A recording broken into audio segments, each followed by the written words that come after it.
मी असं मानतो की हे दुर्दैव आहे.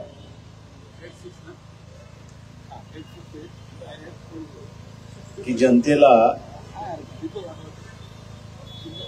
सांगावं लागतं आपल्या पंतप्रधानाला की काहीतरी कारवाई कर.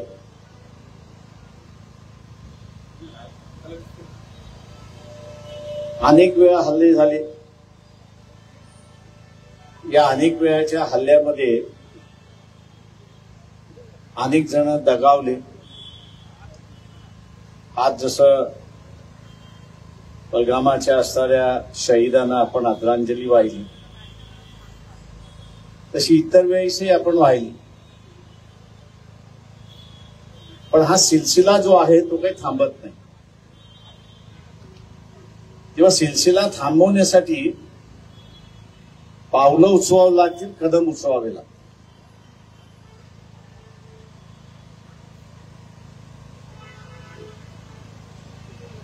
बिहारमध्ये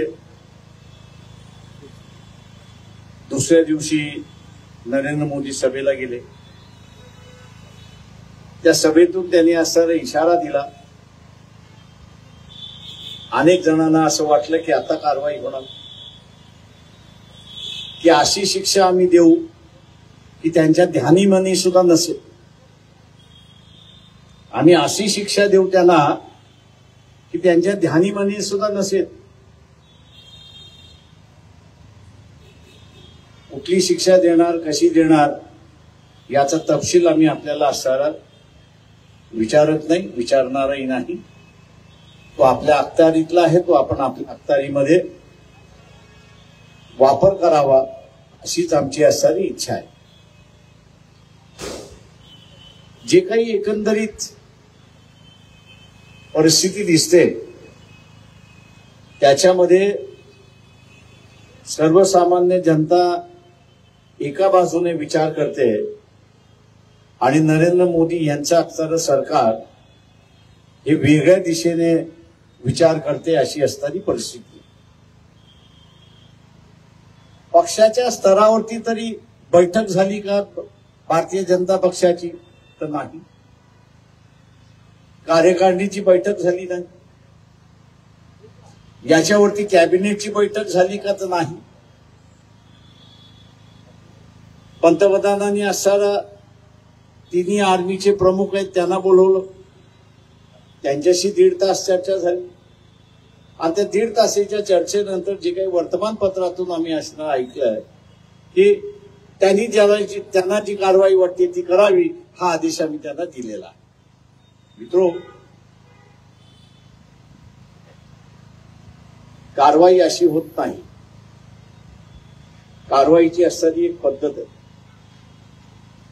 आणि त्या कारवाईच्या पद्धतीने गेल्याशिवाय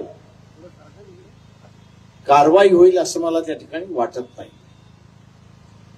आणि म्हणून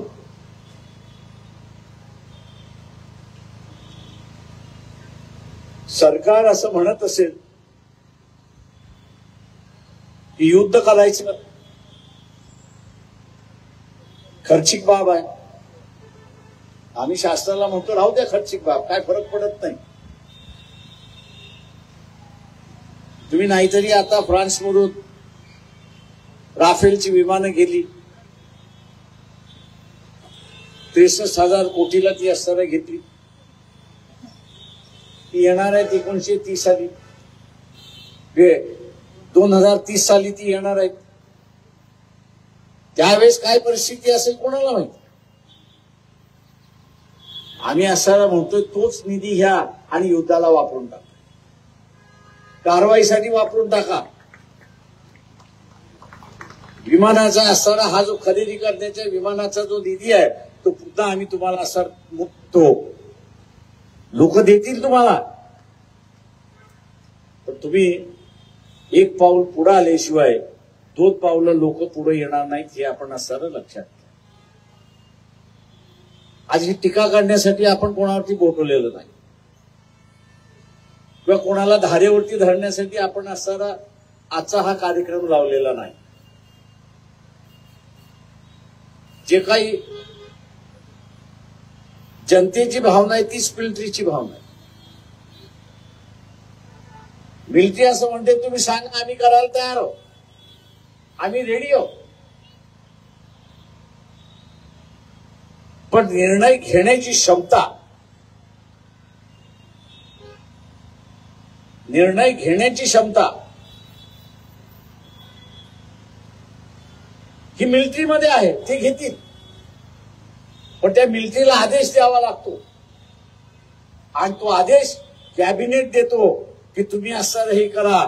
तुमची कॅबिनेट बोलवा, निर्णय घ्या आणि मिलिटरीला सांगा हा आम्ही निर्णय घेतलेला आहे, ते अंमलबजावणी करून तुम्हाला विजय मिळवून देतील अशी असणारी परिस्थिती.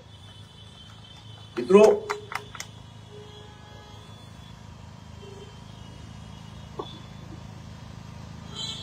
नेहमी असणारं इथलं वर्तमानपत्र एक आपल्याला सांगत असतं, टीव्ही सांगत असते की त्यांच्याकडे न्यूक्लिअर वेपन आहे.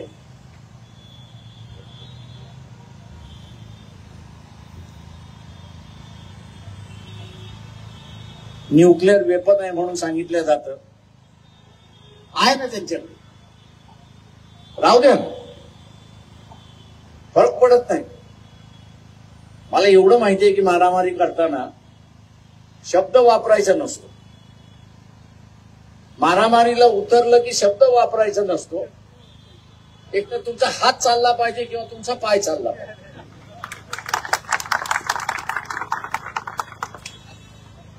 आणि दोन्ही एका वेळेस चालू शकत असाल तर तुमचा विजय हा निश्चित आहे. का मग दहशत तुम्ही निर्माण. या पंतप्रधानांना आमचं एवढंच म्हणणं आहे की इंदिरा गांधींनी संधी मिळाली, 71 मध्ये संधी मिळाली, सगळे बांगलादेशी येऊ दिले. जेवढे यायचे होते तेवढे येऊ दिले आणि जगभर मग असताना भिक्षापात्र घेऊन गेले. आणि जगभर भिक्षापात्र घेऊन गेले. आम्ही 6 महिने त्यांना पोचलेला आहे. आमचा आता गोडाऊन खाली झालेला आहे. आता आम्ही यांना असताना अन्नधान्य देऊ शकत नाही. जगाने आम्हाला अन्नधान्य दिल्याशिवाय आम्ही ह्यांना असताना जगू शकत नाही. किंवा तुमची मदत ही आम्हाला अन्नधान्याची मदत नाही. जगाच्याही लक्षात आलं की 4 कोटी रेफ्युजी निर्वासित पोचणं हे काही सोपं नाही.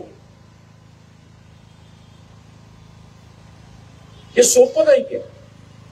आणि 66, 67, 68, 69 कालावधीमध्ये भारतामध्ये 4 वर्ष सातत्याने दुष्काळ होता.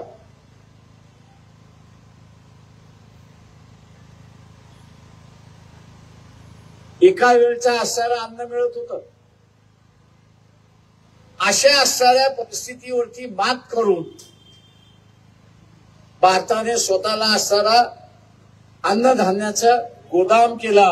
परंतु या 4 कोटी जनतेला पोचताना ते गोदाम खाली झालं आणि जगातून मग आवाज निघायला लागला, आम्ही तरी किती द्यायचं.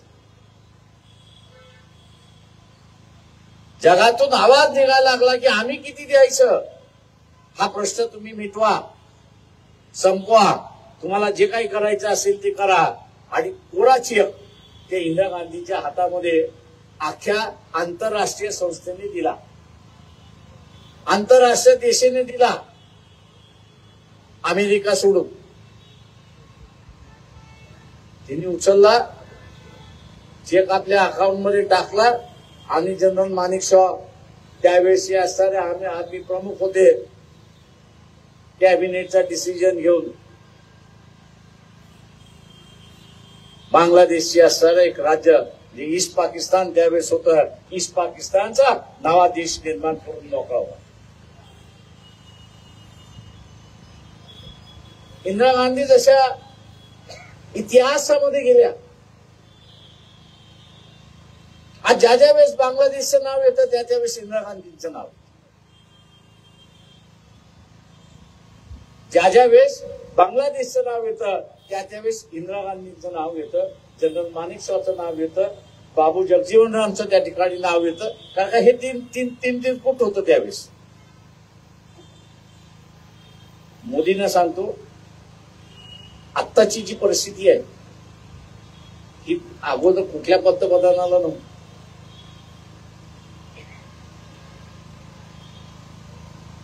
अगोदरच्या कुठल्याही पंतप्रधानाला ही परिस्थिती नव्हती. कारण मी एकदा नरसिंहरावशी बोलत होतो, बोललो सर आपने मोका छोडा. ते म्हटलं तुमचं म्हणणं बरोबर आहे, मोका सोडला, पण आपण घेरल्या किती गेलो असतो. आपण घेरल्या किती गेलो असतो. माझं नाव की घेराव याचा प्रश्न होता. मला घेराव तोडणं हा महत्वाचा होता आणि मी तो तोडला, अशी असणारी परिस्थिती आहे. आज जगत पाकिस्तानकडे बघत असताना एक टेररिस्ट राज्य म्हणून त्या ठिकाणी बघतो, टेररिस्ट निर्माण करणारी फॅक्टरी म्हणून त्या ठिकाणी असताना बघतोय. मोदीजी, आम्ही आपल्याला आवाहन करतो की ही संधी काही जणांच्या वाट्याला येते की इतिहासामध्ये आपलं नाव अजरामर काढण्याची संधी ही इतिहासामध्ये कधीतरी मिळते. ती आता तुमच्याकडे आलेली आहे. ती आता तुमच्याकडे आलेली आहे. मी ती पूर्ण मांडत नाही, पण कारवाई केली तर किती जण तुमच्या बरोबर उभं राहतील हे तुम्हालाच लक्षात येणार नाही. आणि जे भारतीयांच्या मनामध्ये आहे, त्या भारतीयांच्या मनामधलं जे आहे ते यशस्वी तुम्ही केल्याशिवाय राहणार नाही. पण निर्णय घेता आला पाहिजे. दुर्दैवाने मी जसं म्हटलं, मिलिटरी तयार आहे, सगळ्यांच्या सुट्ट्या रद्द केल्या, सगळ्यांना बोलून घेतलेलं आहे, पण त्याला आदेश देणारा इथला असणारा पंतप्रधान आणि त्याचं कॅबिनेट आहे, याची मानसिकता जोपर्यंत होत नाही, याची लढण्याची मानसिकता होत नाही, तोपर्यंत कारवाई होत नाही. अशी परिस्थिती आहे. आजचा हा जो आपण कार्यक्रम घेतलेला आहे तो याच्यासाठीच घेतलेला आहे. मोदीजी जे जमलेत ते आणि जे येऊ शकले नाहीत ते, हे सगळे आपण जो निर्णय घेणार त्याच्या पाठीमागे आहेत. पण तो निर्णय नकारात्मक निर्णय असता कामा नये, न कारवाईचा निर्णय असता कामा नये. ती कारवाई झाली पाहिजे, हा निर्णय आपण घ्यावा ही अपेक्षा या ठिकाणी बाळगतो. आणि तीच भावना ही जनता आज आपल्याला असताना कळवते, कम्युनिकेट करते. त्याची भावना आपण राखावी अशी विनंती करतो आणि मी आपली रजा घेतो. जय हिंद, जय भीम.